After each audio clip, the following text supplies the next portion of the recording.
এই যে আমার সোনার খাবার। আজকে আমার সোনাকে সব কিছু দিয়ে একটা খিচুড়ি মতন করে দিয়েছি। আজকে মা আর মেয়ে একসঙ্গে লাঞ্চ করব। আজকে যেহেতু পকুর বাপি নেই, সেহেতু একা একা খেতে ভালো লাগে না, তাই পকুর সঙ্গে খেতে বসে গেলাম। আজকে বাসন্তী পুজোর অষ্টমী। আমাদের এখানে আজকে খিচুড়ি খাওয়ানো হচ্ছে, খিচুড়ি, তরকারি আর পায়েস। সেহেতু আজকে আর রান্নাবান্না কিছু করিনি।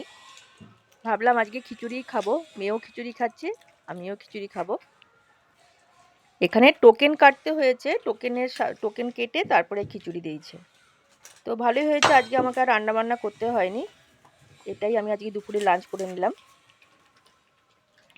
তবে আমার মুখটা হয়তো কেটে গেছে, আমার মুখটাকে দেখানো গেল না। যাই হোক, কোনো অসুবিধা নেই।